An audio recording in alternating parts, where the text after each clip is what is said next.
फिर हिसाब लगाने लगोगे कि सचमुच ऐसा काम भगवान बिन हो सकता है। आपने गांव में, नगर में, शहर में आज तक कभी कोई पुस्तक बेचने वाला देखा था?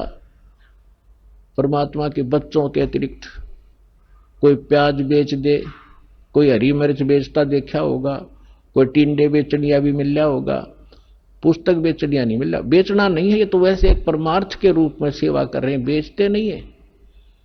इस पुस्तक की कीमत नहीं बता सकते, लेकिन गांव गांव में ये भेज रहे हैं। तो परमात्मा का आदेश है ये, और लेने वालों की कमी नहीं। परमात्मा के बच्चों को प्रेरणा भी परमात्मा ही करता है कि देखेंगे पढ़कर इसमें क्या लिखा है। एक बार पढ़ ली तो फिर उसमें तो सब कुछ लिखा है। फिर तो सतलोक आश्रम बरवाला जिला हिसारा का रुकेगी वो आत्मा जो पुस्तक न पढ़ लेगी तो ज्ञान गंगा ने।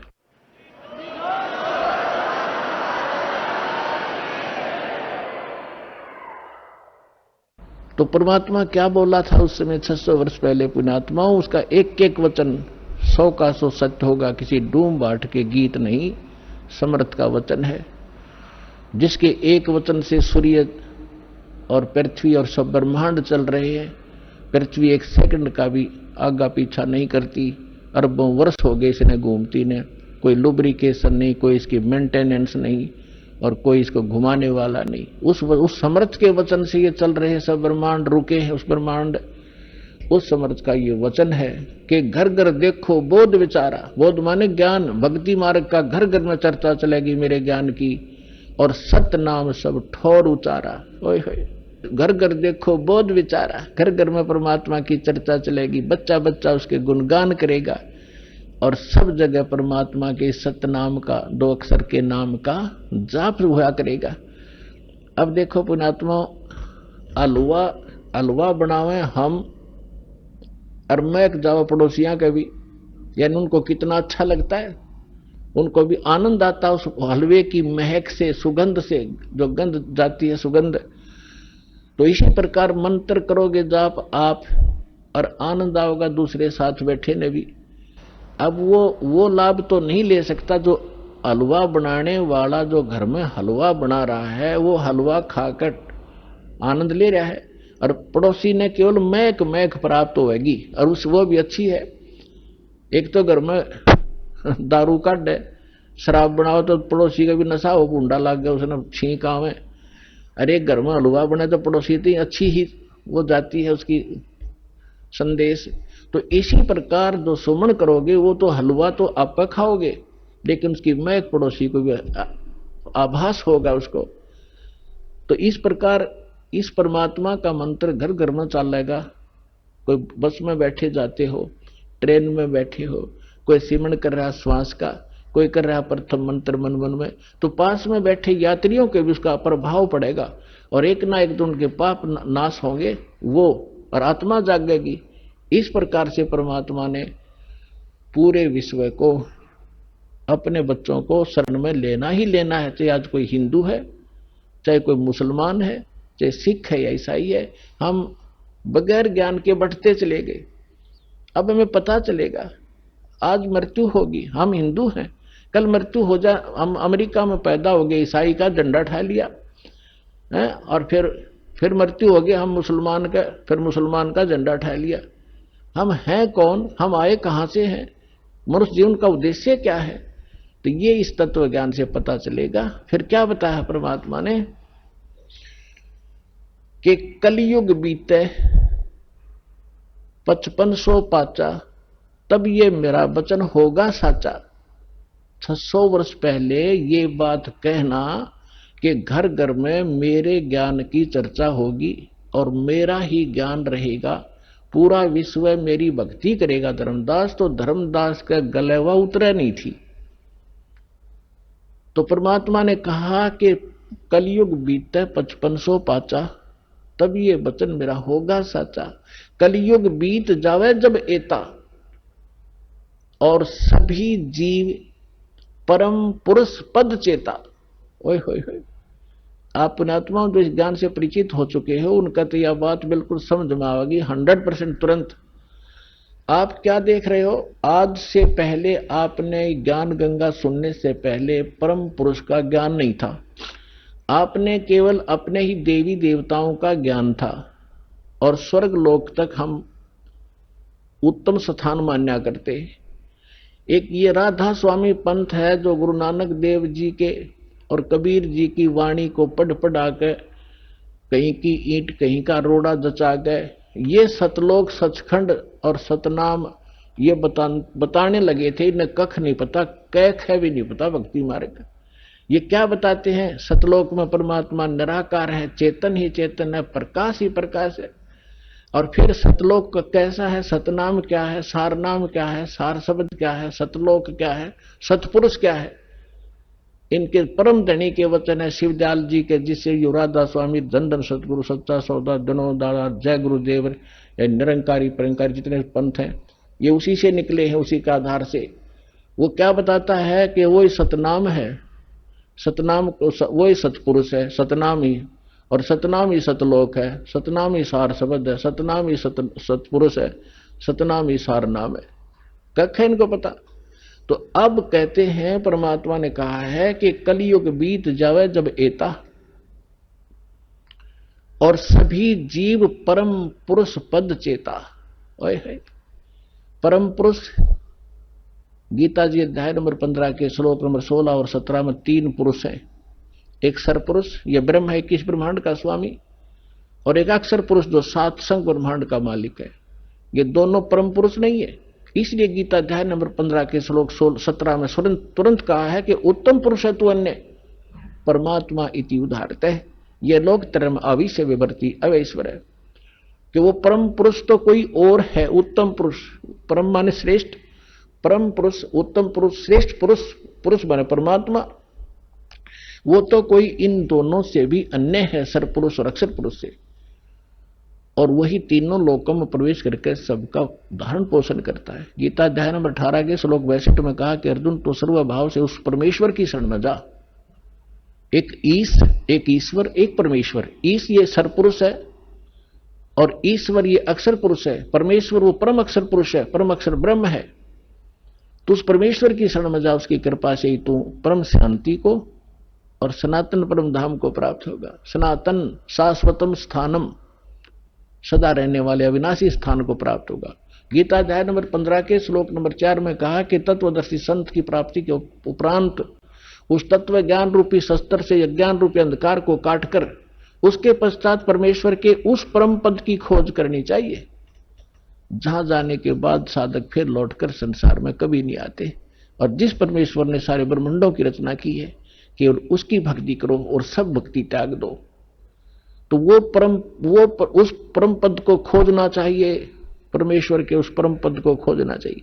तो यहां परमात्मा वही बात कह रहे हैं कि कलयुग बीत जावे जब एता, और सब जीव परम पुरुष पद चेता, उस परम पुरुष के उस परम पद के सभी परिचित हो जाएंगे, उसके सभी ज्ञाता हो जाएंगे कि कोई सतलोक है जहां परमात्मा रहता है। वहां जाने से हमारे को सब सुख मिलेंगे, जन्म और मृत्यु का ये झंझट मिटेगा। अब यहां तो हम संग जन्म हो गए, भटकता ने, मरते और जन्मता ने, सारा जीवन संपत्ति जोड़ने में लगे रहते हैं। 1 मिनट में मृत्यु हो जाती है, वो जोड़ा जाड़ा यहीं रह जाता। आप गधा बनकर को मार के घर खड़ा होता है। ये कोई सांग है, कोई जीवन है? क्या लक्ष्य लेकर जी रहे थे हम? तो यहां पता चलेगा कि सब जीव परम पुरुष पद चेता, उसके परिचित होंगे, उसके ज्ञाता होंगे कि सचमुच वहां जाने से पीछा छूटेगा। जैसे आपकी मृत्यु हुई, फिर जन्म हुआ, परिवार बन गया, कैसा अच्छा लग रहा है, बहुत अच्छा। और 1 मिनट का भरोसा नहीं, क्या बिजली गिर जाए पूरा परिवार नाश हो जाए, किन कारणों से? तो परमात्मा ने कहा कि यहां से तो आपने जाना ही पड़ेगा,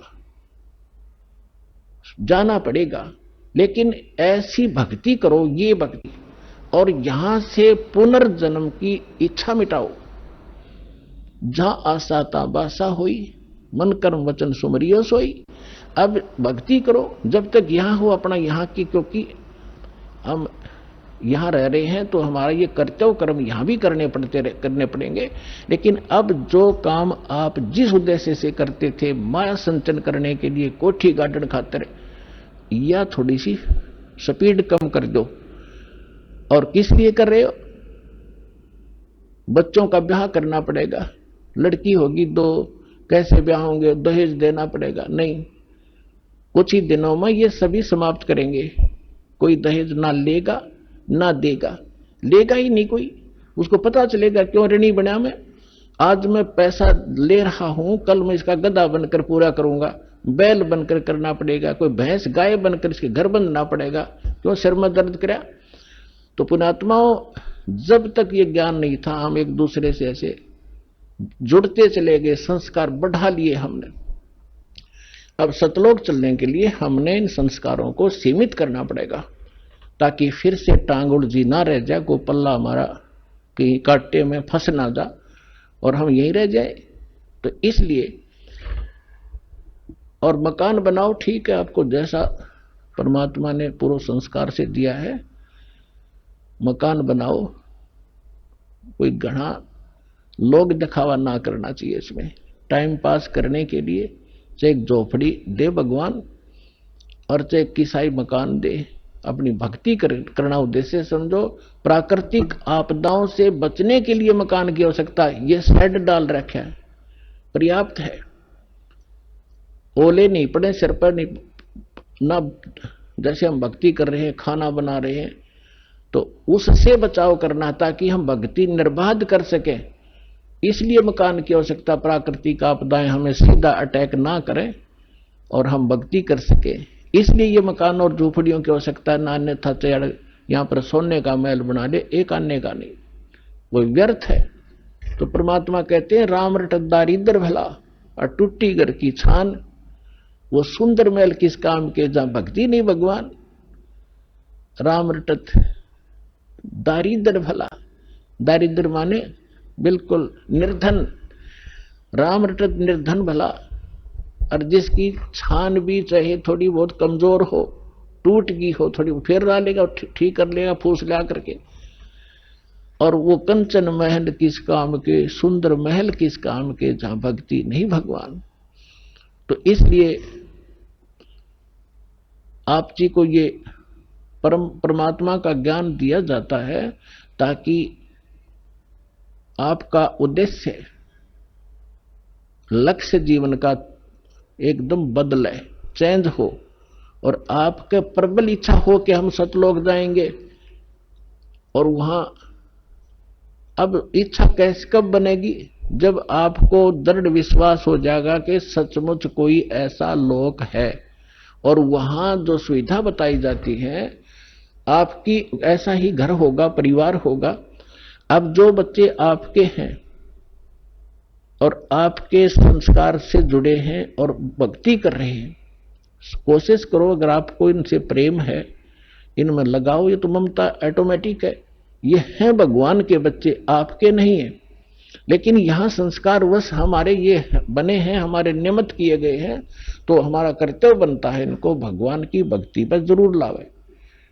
इनको भगवान की भक्ति पर लगाओगे, सच्ची भक्ति पर, तो फिर जब आप यहां से शरीर छोड़कर जाओगे वहां, फिर ये भी शरीर छोड़कर आएंगे वहीं, तो वहां भी आपका ऐसे ही एक परिवार बनेगा जैसा यहां बन गया।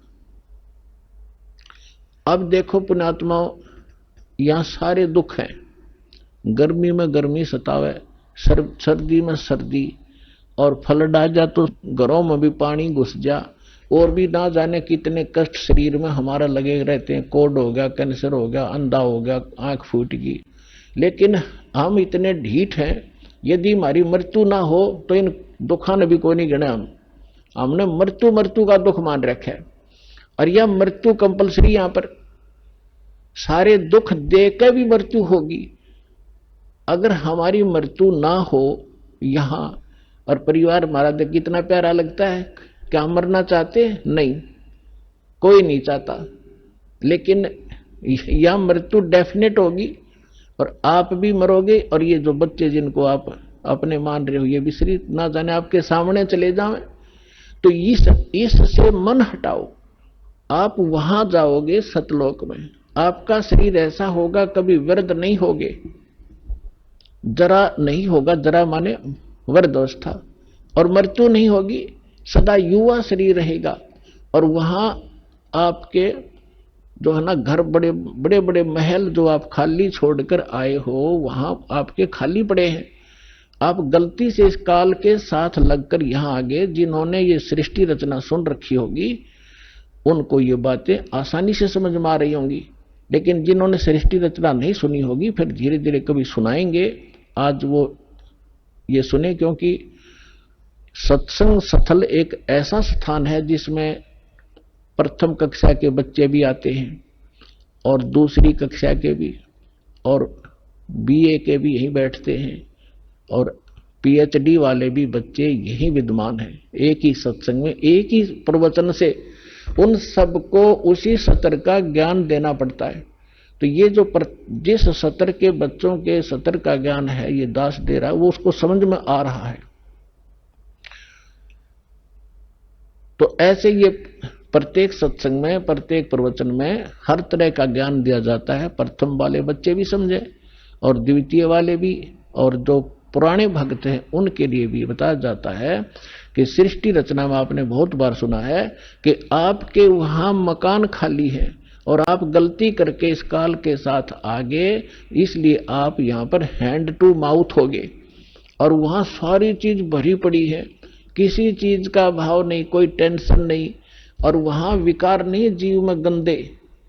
ऐसा सिंपल स्वभाव देवताओं से भी, यहाँ के देवताओं में विकार है, लेकिन वहां के हंस, वो हंस कहे जाते हैं। हंस किसे कहते हैं? एक पक्षी होता हंस, एक बुगला होता उसी की हम शकल। लेकिन उनका पता कब चलता है? जब दोनों सरोवर के ऊपर हों। बुगला खाता है मच्छी, कीड़े मकोड़े, गोगे, और हंस खाता केवल मोती। वो कीड़े मकोड़े नहीं खाता, मछली नहीं खाता। तो उसको हंस कहते हैं जो विकार करे ही नहीं, चाहे मर जावे। और हंस का एक और गुण बताया है कि उसके सामने दूध रख दिया जाए, जिसमें 1 गिलास पानी 1 गिलास दूध डालकर रख दे मिला के, वो दूध ग्रहण कर लेगा और जल न छोड़ देगा उस पात्र में, जो का तो रह जाए। उसमें ऐसा गुण दिया मालिक ने।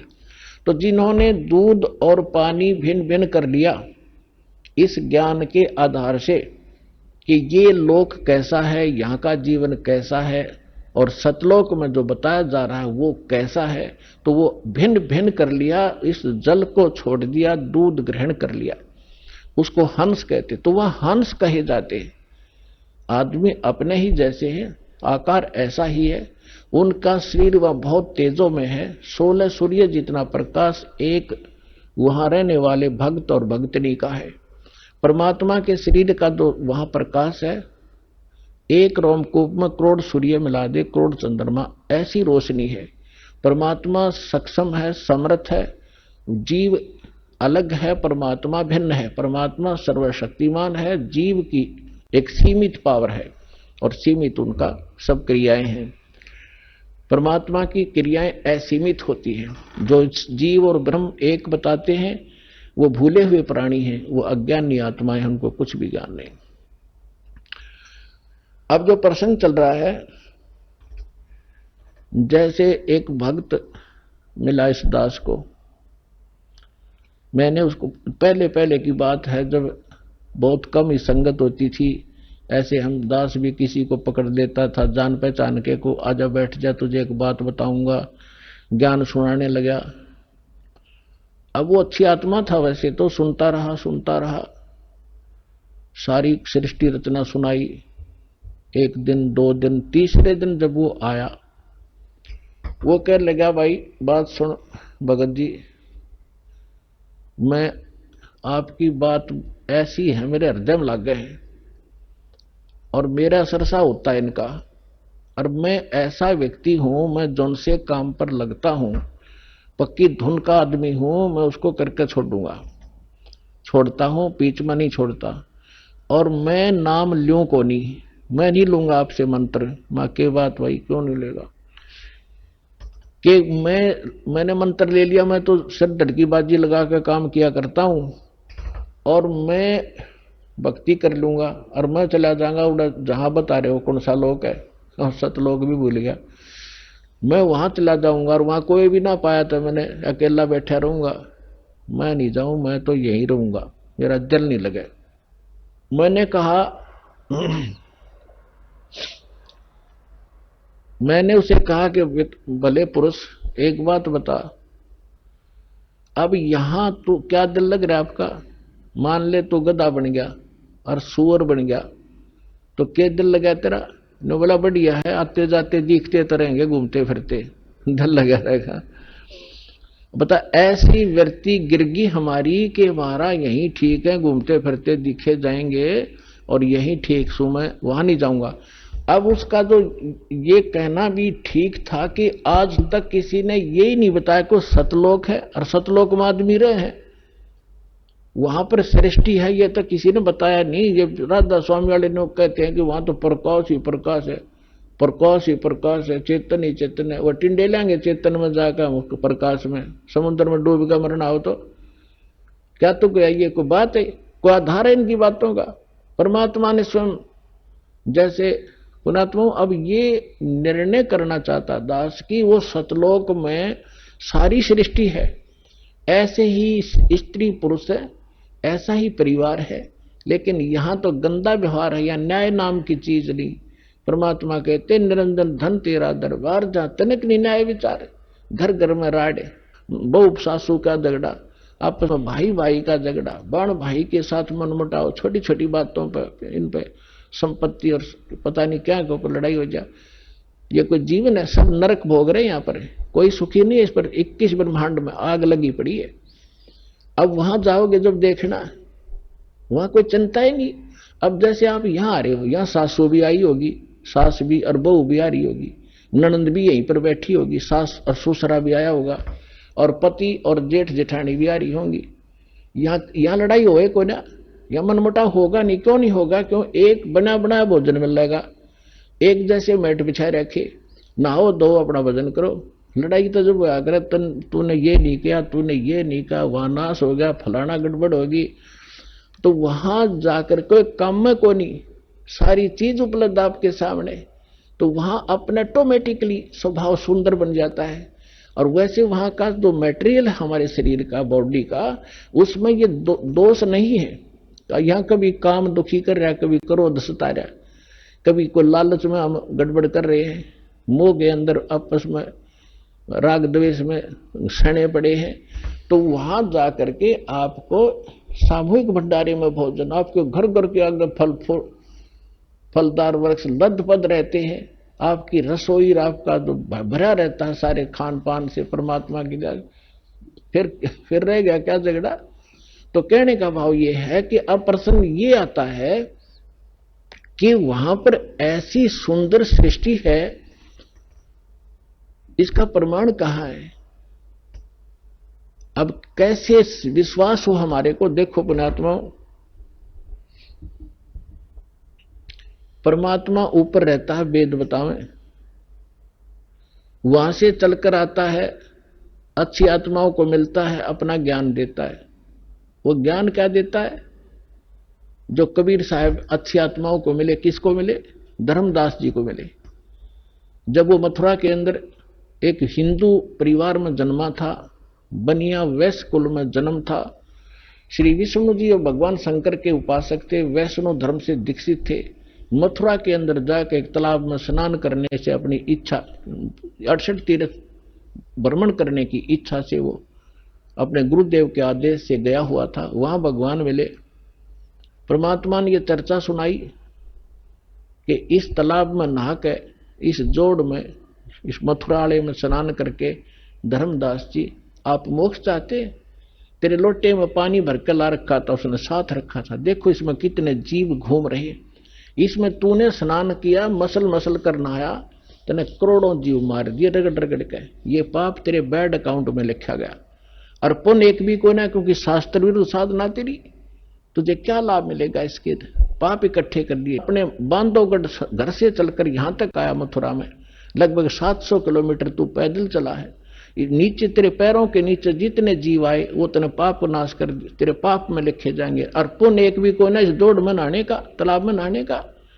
बता तू गीता पढ़ता है डेली? हाँ जी। गीता में दिखा कहीं तीर्थ पर नान की बात के लिख रखी हो तो?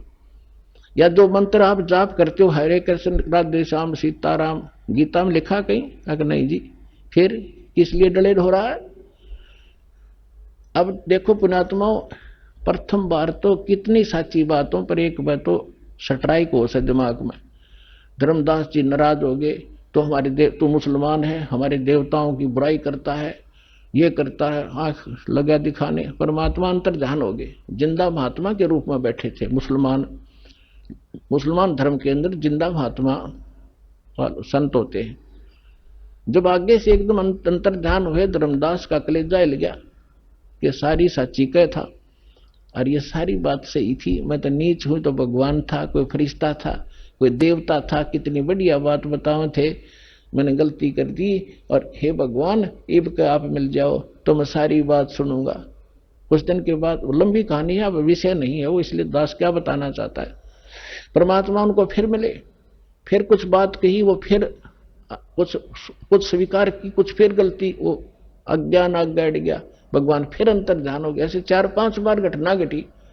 तो चौथी 5वीं बार जब धर्मदास जी से परमात्मा अंतर ध्यान हुए, तो उसने ठान लिया कि भगवान या तो दर्शन दे दो, ना मैं अन्न पानी नहीं खाऊंगा, अरिब का जो आप कहोगे मैं वह सुनूंगा सारी। 5-6 दिन बीत गए, धर्मदास ने कुछ नहीं खाया, अन्न भी नहीं किया। परमात्मा पहुंच गए, उसको मुश्किल से सहारा देकर खड़ा किया। अब बेटा तू खा पी, और अब मैं आ गया हूं, सुन मेरी बात। फिर धर्मदास जी ने कहा कि भगवान एक बार मुझे वो स्थान दिखा दो जो आप बता रहे हो कि वहां सारी सृष्टि है, आपके भाई बहन जो पहले चले गए यहां से मुक्त मैंने किए हैं वो भी वहां विद्यमान है, मुझे दिखा दो भगवान, मैं देखना चाहता हूं। अब परमात्मा ने कहा कि धर्मदास तू हट क्यों कर ही, ऐसा हट क्यों कर रहा है? मैं जो कहूं तू भक्ति कर, विश्वास कर, इस भक्ति से तू वहां पहुंचेगा, वहां देख भी आएगा। तू रह नहीं सकता क्योंकि तेरे पास भक्ति नहीं है उस योग्य। जैसे कोई बच्चा ट्रेनिंग कर रहा है डॉक्टर की, और वो नो का मैंने डॉक्टर दिखा के लाओ, पहला हॉस्पिटल कहां सी है, अरे पहले ट्रेनिंग कर, फिर उसमें नौकरी मिल जाएगी तेरे को। अब देख भी आओगा क्या डॉक्टर बन गया तू वहां जाकर के? तो पहले अपनी भक्ति करो, दो ट्रेनिंग पूरी करो, फिर आपको नौकरी मिल जाएगी वहां पर। नहीं माना, मालिक भी चाहते थे गवाह बनाओ इसको, उसकी प्रबल इच्छा हुई, एक बार दिखा दो दाता। परमात्मा लेकर गए ऊपर, नीचे जिंदा महात्मा के रूप में थे। उसी रूप में जाकर देखा कि वहां सारी सृष्टि, नर और नारी, भाई बहन सभी विद्यमान थे। सुंदर शरीर उनके, लंबे लंबे शरीर, और बहुत हष्ट पुष्ट उनका तेजोमय शरीर, और सब उनको प्यार से परमात्मा ने जाकर कहा कि इसको डबल रोल किया दाता ने। जो एक परमात्मा के जो उस राज दरबार के सामने गेट कीपर था, परमात्मा ने उससे कहा संकेत से कि इस भगत को भगवान के दर्शन करा लाओ। वो दूसरी साइड से ले गए, परमात्मा दूसरी साइड से जाकर सिंहासन पर विराजमान हो गए। लेकिन उस समय शरीर वही था, शकल वही थी, लेकिन शरीर से ऐसा नूर निकल रहा था, रोम करोड़ सूर्य करोड़ चंद्रमा मिला दे रोमकूप में इतनी शोभा थी मालिक। जब धर्मदास जी ने देखा कि ये तो वही है भगवान जो नीचे जा रहा था जिंदा महात्मा के रूप में, ये तो वही परमात्मा है, तब देख के परमात्मा ने कहा जा भाई चल वापस। फिर वापस आया तो परमात्मा नीचे बैठे पाए। तब उसने कहा हे भगवान, आप ही मालिक हो, आपने अपने आप को छुपा रखा है। अरे भगवान, इतना सुंदर स्थान, जब वहां जब पहुंचा धर्मदास उसको वापस भेजने लगे, तब परमेश्वर से कहा भगवान मुझे यहीं रख लो, उस गंदे लोक में ना भेजो, वहां तो बुरा हाल है। अब वहां जाने के बाद आपको पता चलेगा आप कहां पड़े हो, कैसे लोक में रह रहे हो।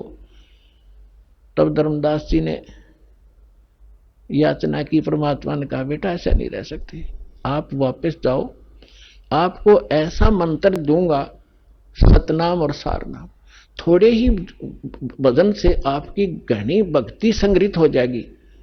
इसके विषय में आदरणीय गरीबदास साहिब जी को भी परमात्मा मिले थे। उन्होंने परमात्मा से परिचित होने के बाद क्या कहा है, सतनाम पालड़ रंग होरी हो, 14 लोक चढ़ावे राम रंग होरी हो।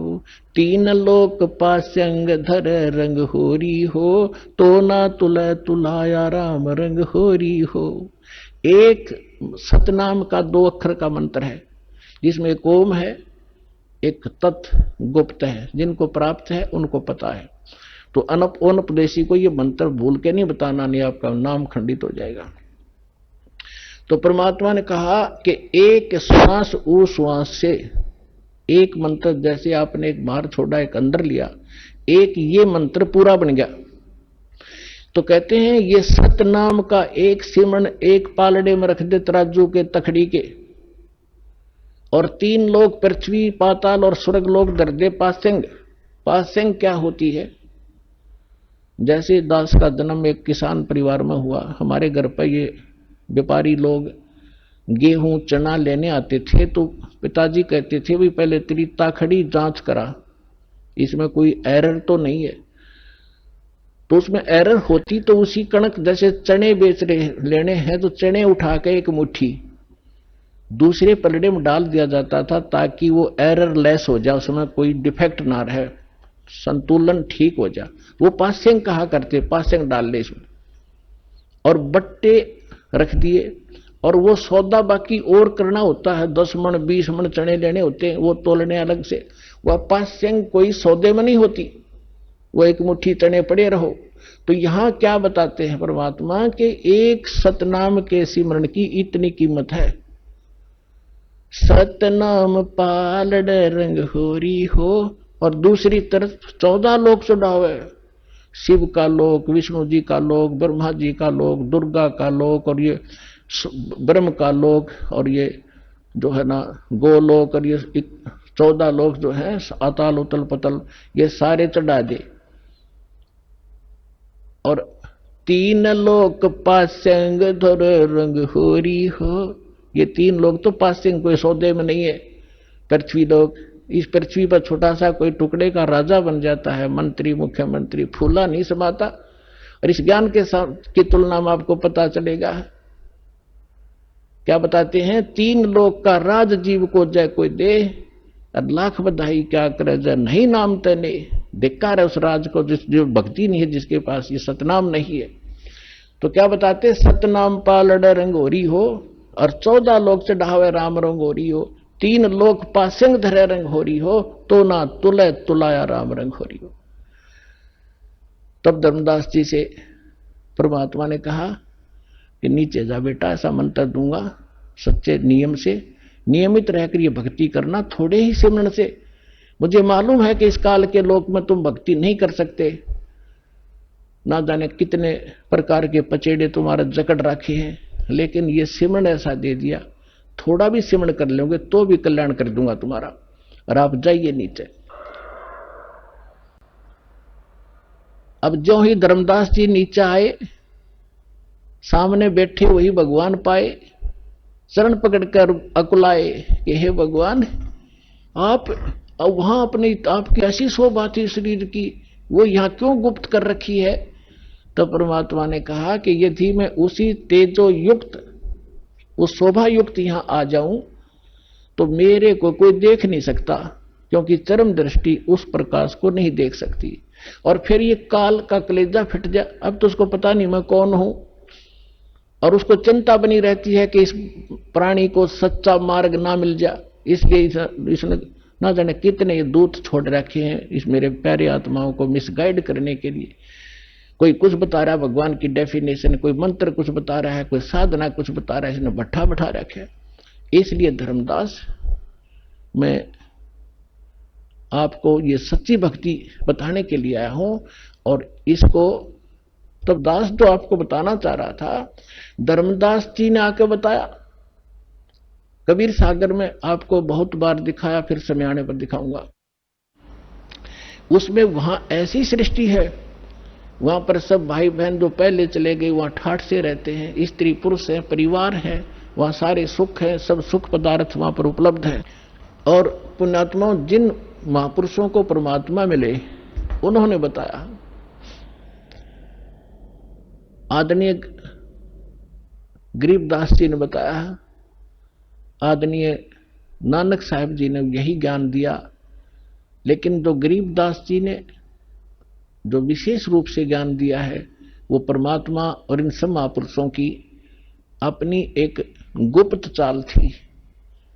वैसे तो जितने भी महापुरुष वहां गए हैं उनको सबको सारा ही ज्ञान था, लेकिन बीच में उस ज्ञान को छुपा के रखना था, गरीबदास जी के माध्यम से ये पुनः जागृत करना था। तो गरीबदास जी ने अपनी वाणी में यही बताया है, अब इतना समय नहीं वो आपको मैं सुनाऊं, कि वहां सतलोक के अंदर ऐसी स्थिति है, ऐसा वहां पर रहन सहन है, वहां बाग बगीचे हैं, सदाबहार वृक्ष हैं, सारे सुख हैं, और वहां जाके तुम सदा सुखी रहोगे, सदा युवा बने रहोगे, वहां तुम्हारी मृत्यु नहीं होगी, तुम्हारा परिवार होगा। तो अब हमने इन बातों से ये विश्वास करना पड़ेगा कि जो भगवान बतावे, आंखों देखा संत बतावे, तो उस व्यवस्था में, उस ज्ञान में त्रुटि नहीं है। तो आपकी आशा, आपकी इच्छा जहां भी रहेगी, अंत समय में भक्ति करने वाले की जहां आशा ता बासा हुई, आपकी इच्छा रहेगी बच्चों में,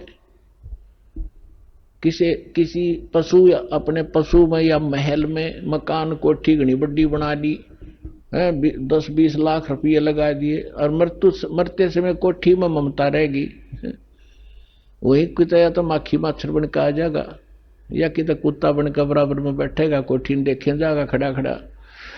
तो कहने का भाव ये है कि जहां आशा ता वासा हुई, मन कर्म वचन सुमरियो सोई। तो आपने ये भक्ति करते समय आप जी ने एक ऐसी दृढ़ इच्छा बनेगी, वैसे बनाए से नहीं बनेगी। यहां के दुख, अस्थायी जीवन आपको साफ दिखाई देगा, और वहां के सुख और प्रमाण बतावें। अब जैसे श्रीमद् भगवद गीता अध्याय नंबर 7 के श्लोक नंबर 29 में गीता ज्ञानदाता कहता है कि अर्जुन, जो साधक जरा और मरण से मोक्ष चाहते हैं, देखो ये अध्यात्म मार्ग है, बालक स्टूडेंट नहीं समझ सकते इसको, इसके लिए टीचर की आवश्यकता पड़ी है। अब इसमें जरा शब्द लिखा है और मरण लिखा है। जरा माने वृद्ध अवस्था और मरण माने मृत्यु। अब जो इस जरा और मरण से छूटने के लिए, यानी इससे सिद्ध है कि जरा है तो वहां जीवन भी है, जहां जरा नहीं है, बुढ़ापा नहीं है, तो जीवन तो है ही, मनुष्य शरीर भी है वहां पर।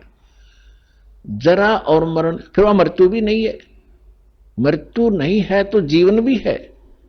जो जरा और मरण से छूटने के लिए, या तो मरण लिख देते तो मृत्यु होगी, जैसे ये कहते हैं वहां प्रकाश में लीन हो जाते हैं। तो ये हमारा गीता का श्लोक ये भी निर्णय कर रहा है कि जीवन है जहां जाने का संकेत कर रहे हैं। जरा और मरण से छूटने के लिए जो प्रयत्नशील हैं, वो तत्ब्रह्म से और सारे दात्म ज्ञान से और सभी कर्मों से परिचित है वो व्यक्ति, वो ये समझ चुके हैं कि यहां वो किसी वस्तु की डिमांड नहीं करते, केवल जरा और मरण से छूटने के लिए ही प्रयत्न कर रहे हैं। तो इससे भी ये सिद्ध होता है कि कोई ऐसा स्थान है जहां वृद्ध अवस्था नहीं है और वहां मरण नहीं है। तो हमारे सदग्रंथ जो जिनको हम आम अपने हिसाब से एक शिरोधार्य मानते रहे हैं, वो भी प्रमाण कर रहे हैं कि ऐसा स्थान है जहां जरा और मरण नहीं है। और फिर क्या बताते हैं गरीबदास साहब जी, कहते हैं कि सतगुरु मिले तो इच्छा मिटे, पद मिल पदे समाना, और चल हंसा उस लोक पठाऊं जो आदि अमर अस्थाना। चार मुक्ति जहां चंपी करती, ये माया होरी दासी। चार मुक्ति, यहाँ की चौथी मुक्ति, ये चार मुक्तियां हैं, इनको हम सुख मानते हैं, स्वर्ग में प्राप्त होती हैं, और वो नाशवान है, कुछ समय के बाद उनका मुक्ति प्राप्त करने वाले भी नष्ट हो जाते हैं, वो सुख भी नहीं रहता, और वहां पर आपको ये सारा सुख सदा बना रहेगा। तो वहां आपका जीवन है। चार मुक्ति जहां चंपी करती माया होरी दासी, जिस माया के पीछे आप भाग रहे हो, कोठी बना लूं, बढ़िया खाना खाऊं, ऐसे कर लूं, कार ले लूं, कहते वहां विमान है आपके पास, प्रत्येक प्राणी के नारे नारे, और सारा भरपूर है वहां सारा घर, तो कहते चार मुक्ति जा चंपी करती माया होरी दासी, दास गरीब अबे पद पर सेवा मिले राम अविनाशी। वो भगवान मिलेगा अविनाशी भगवान, और सारे सुख आपको बने रहेंगे। वो स्थान है सतलोक, जहां आपको इस मंत्र और साधना से पहुंचाया जाएगा। आपके बहुत ही सौभाग्य है पुण्यात्माओं, आपको ये स्थान मिला, यो भगवान मिला, और सच्चा यो सतनाम मिला। इसको बना के रखना और सिर दड़की बाजी लगा दो। कहते समझा है तो सिर दर पाओ, बहुर नहीं रे ऐसा दाव।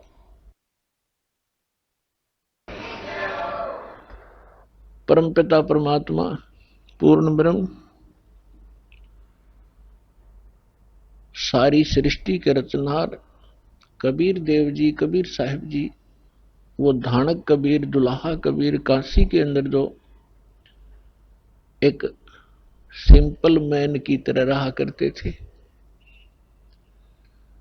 पुण्यात्माओं, समर्थ कभी लोग दिखावा नहीं करते। कबीर साहब कहते हैं बड़े बड़ाई ना करें और छोटे बहुत एतराएं, बड़ा बड़ाई ना करे छोटा बहुत एतरावे, और जो प्यादा फर्जी हो वो टेढ़ा मेढ़ा जावे। परमात्मा क्या कहते हैं, जैसे ये कच्चे रास्ते पैदल चलने के खेतों में से बना लिए जाते हैं, वो अस्थायी होते हैं किसी के खेतों में से, तो कहते हो टेढ़ा मेढ़ा चलता है। और जो सही स्थान पर बनाए जाते हैं, कहते वो स्ट्रेट होते हैं, सीधे होते हैं, वो परमानेंट होते हैं। तो इसी प्रकार परमात्मा समर्थ थे, उनको कोई आडंबर करने की कति आवश्यकता नहीं थी। अन्य जिनको हम भगवान माना करते थे, अपने आत्माओं विशेषकर अपने हिंदू धर्म के अंदर हम जिनको भगवान माना करते थे, वे सभी कोई राज्य पद को प्राप्त थे। विशेषकर हम भगवान श्री राम को, भगवान श्री कृष्ण को, विशेषकर हम इन्हीं को भगवान मानते थे। तो पुण्यात्माओं, जिसके पास यहां इस संसार की छोटी मोटी पावर हो, एक एसएचओ है, एक छोटा सा अधिकारी होता है एक छोटे से क्षेत्र का, उसके हाथ में डंडा होता है, दंड देने की कुछ उसके पास पावर जो होती है, वो तो अपने आप ही भगवान है उस क्षेत्र में। कोई मंत्री है, उसके पास पावर है छोटा मोटा राहत देने की, तो वो तो आप भगवान है, सबको स्वीकार्य है। और पुण्यात्मा एक झोपड़ी में रह गए और कपड़ा बुना करते थे, कभी कभी कुर्ता भी नहीं पहनते थे, धोती धोती में रहते थे, हैंड टू माउथ उनका निर्वाह था। ऐसे को भगवान कोई सपने में भी नहीं मान सकता। लेकिन पुण्यात्माओं, जब हम पारखी हो जाएंगे, हम लाल की परख करना जान जाएंगे, फिर अपने आप समझ में आ जाएगा हु इज गॉड। आज आपको परमात्मा कबीर जी के बारे में बहुत सी धारणाएं गलत फैला रखी थी। कोई कहा करते थे वो एक विधवा ब्राह्मणी के पैदा हुए थे, शर्म के मारे वो कहीं सरोवर के किनारे डाल आई थी। एक नीरू नीमा नाम के जुलाहा थे, नी संतान थे, वो उठा लाए थे और बड़ा होकर के वो जुलाहे का काम करते थे। और फिर ये भी कहा करते थे कबीर एक कवि थे। फिर जब हम इस संत मार्ग में आए, संत मार्ग के अंदर इनको भगतजन संत कहा करते थे, कुछ एक इनको भगत कबीर कहा करते थे। एकाद ने इनको संत कबीर भी कहा है, लेकिन कबीर पंथी भी कबीर जी को परमात्मा नहीं मानते, वो सतगुरु कहते हैं। तो यहां गरीबदास जी कहते हैं, एक ना भूला दो ना भूली, भूली सब संसारी। सब कुछ भूला हुआ है परमात्मा कौन है, और जिसके नाम पर रोटी खाया करते कबीर पंथी, उनको नहीं पता कबीर साहब समर्थ हैं, सृष्टि रचनहार हैं, वो भी केवल एक सतगुरु कहा करते हैं। उन सब की वीडियो, उनके प्रवचन, इंटरव्यू रिकॉर्ड किए जा चुके हैं। ईब चाहे वह कितनी बकवाद करो, समाज को सब पता लग गया उनका कितना नॉलेज था। आज आपको परमात्मा के प्राकट्य के विषय में बताएंगे। वैसे तो भगवान ने स्वयं कहा है, चारों युग में संत पुकारे, कूक कहा हम हेल रे, हीरे माणिक मोती बरसे, यो जग चुगता डेल रे। परमात्मा कहते हैं, चारों युगों में मैं आया और प्रत्येक युग में अच्छी आत्माओं को, संतों को मिला, उनको अपने से परिचित कराया, और उन महापुरुषों ने मुझसे परिचित होकर के मेरी महिमा ढोल के डंके पे स्थान स्थान पर जाकर सुनाया। तो परमात्मा कहते हैं, सतयुग में सत सुकृत कह टेरा, त्रेता नाम मुनींदर मेरा, द्वापर में करुणा में कहाया, कलयुग नाम कबीर धराया। आज हम आपको कलयुग के अंदर परमात्मा के प्रकट के विषय में सुनाएंगे, थोड़ी सी बैकग्राउंड भी सुनाएंगे। द्वापर युग में एक सुदर्शन नाम के सुपच थे, शेड्यूल कास्ट थे, वाल्मीकि जाति में जन्मे थे,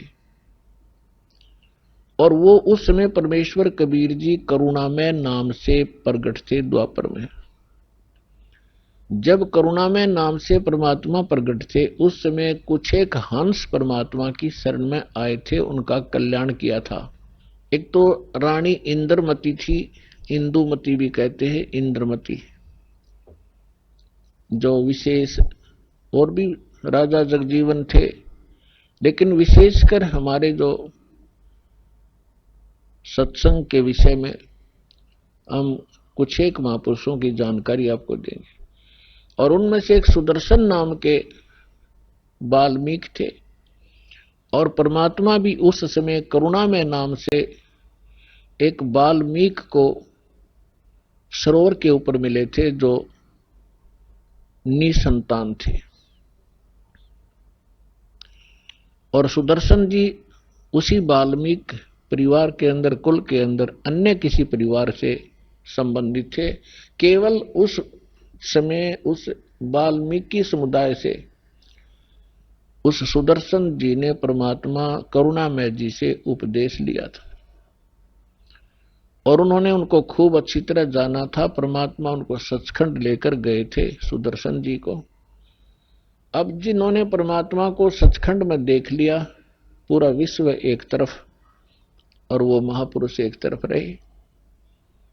इस कलयुग के अंदर भी आपके सामने दास ने बहुत बार उन महापुरुषों के शुभ नाम गिनाए हैं जिनको परमात्मा मिले, तो वो भी दृढ़ हो गए थे।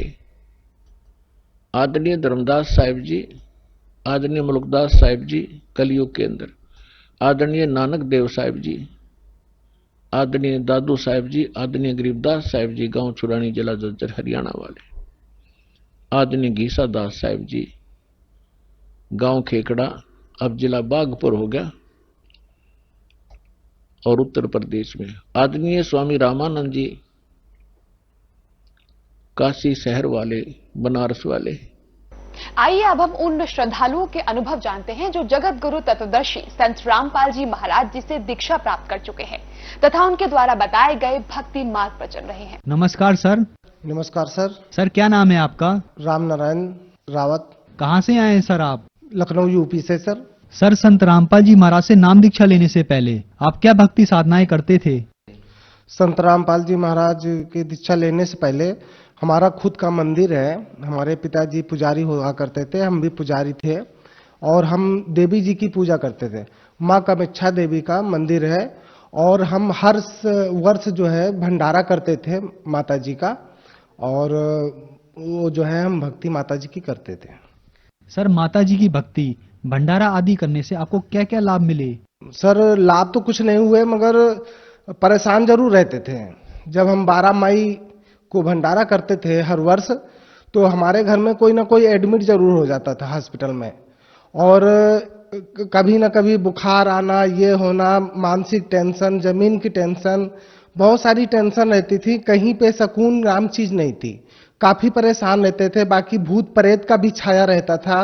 भूत प्रेत का छाया इतना ज्यादा होता था कि मजार में जाना पड़ता था, और मुसलमानों की मजारों पे जाके मत्था टेकना और फिर तांत्रिकों के पास जाना।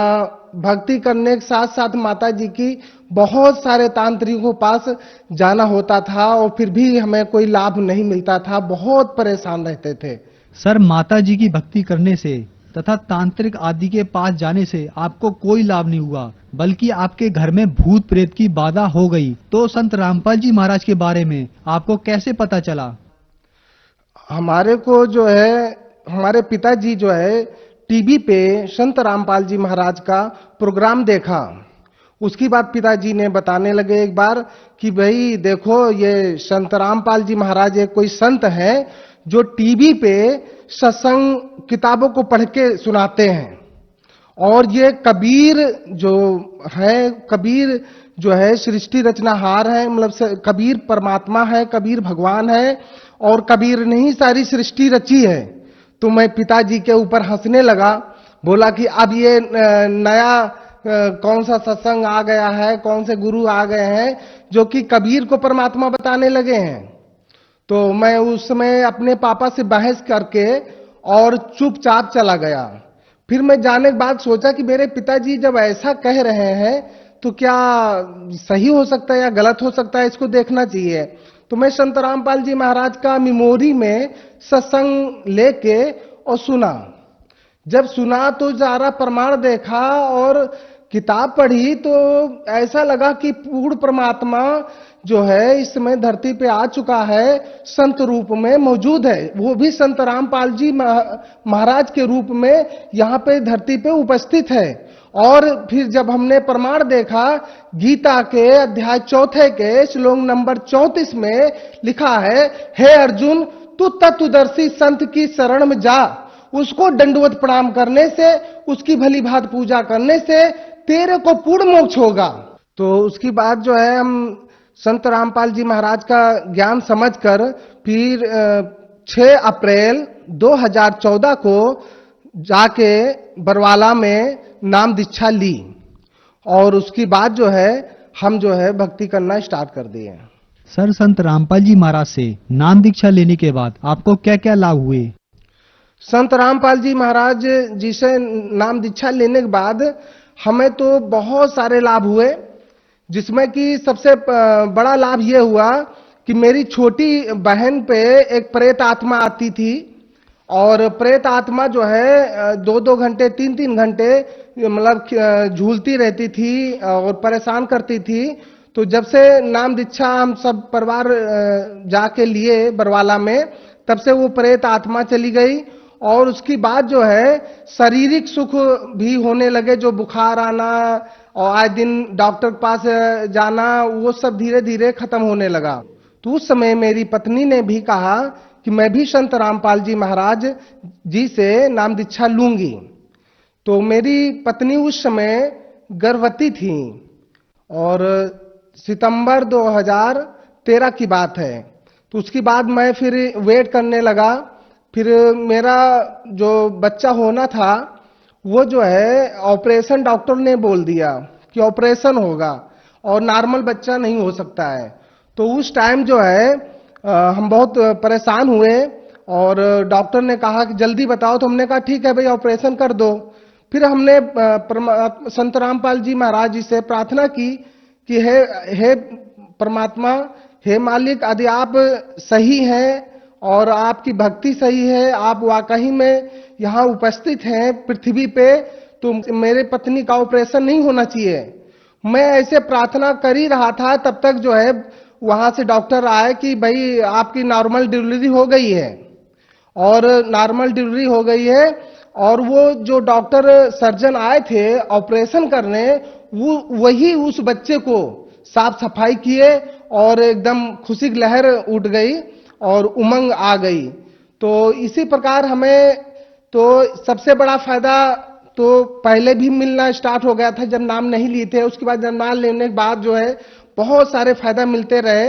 संत रामपाल जी महाराज जी से जब से नाम दीक्षा ली, उसके बाद शारीरिक फायदा हुआ। फिर सबसे फायदा मेन जो है हमारा जन्म और मृत्यु, जो हमारा लक्ष्य 84 में जन्म और मृत्यु में हम घूमते रहते हैं, मेन फायदा यह है कि संत रामपाल जी महाराज जी से नाम दीक्षा लेने से हमारा जन्म और मृत्यु का खत्म होना निश्चित है, क्योंकि हमारी शास्त्र विधि भक्ति संत रामपाल जी महाराज बताते हैं और करवाते हैं। सर, संत रामपाल जी महाराज के बारे में ये धारणा है कि संत रामपाल जी महाराज ब्रह्मा विष्णु शिव दुर्गा आदि की भक्ति छुड़वाते हैं। आपका इस बारे में क्या कहना है? सर जी, संत रामपाल जी महाराज जी ब्रह्मा विष्णु महेश दुर्गा आदि देवी देवताओं की भक्ति छुड़वाते नहीं है, वो सही मंत्र विधि बताकर सही भक्ति करवाते हैं। सर, आप जन समुदाय को क्या संदेश देना चाहते हैं? सर जी, जन समुदाय को से प्रार्थना करना चाहते हैं कि इस समय गीता के अनुसार तत्वदर्शी संत रामपाल जी महाराज इस समय पृथ्वी पे मौजूद हैं, और आप सब शास्त्र विधि जो भक्ति बताते हैं संत रामपाल जी महाराज, उनसे नाम दीक्षा लेकर और भक्ति करें और अपना मोक्ष कराएं। और उनके अलावा संत रामपाल जी महाराज के अलावा इस पृथ्वी पे और कोई संत नहीं है जो शास्त्र विधि भक्ति करा के मोक्ष आपको दिला सके, हमें दिला सके, सही भक्ति विधि बता सके। तो हम आप लोगों से यही प्रार्थना कर सकते हैं कि जो है संत रामपाल जी महाराज से नाम लेकर अपना कल्याण कराएं। सर, संत रामपाल जी महाराज से नाम दीक्षा लेने के लिए जन समुदाय को क्या करना होगा? सर, संत रामपाल जी महाराज का धार्मिक चैनलों पे सत्संग आता है, अलग अलग चैनल पे, तो उस पे एक लाइनिंग चलती है, उस लाइनिंग पे नंबर चलता है संत रामपाल जी महाराज के। उन पे फोन करके, उनके पूरे भारत में नामदान केंद्र हैं, पूरे विश्व में भी हैं, उन पे फोन करके उनके नामदान केंद्र पे जाकर नाम दीक्षा ले सकते हैं। धन्यवाद सर। सत साहेब।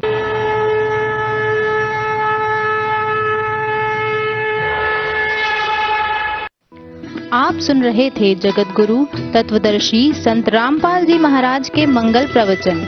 अधिक जानकारी के लिए संपर्क करें 8222-880-541 8222-880-542 82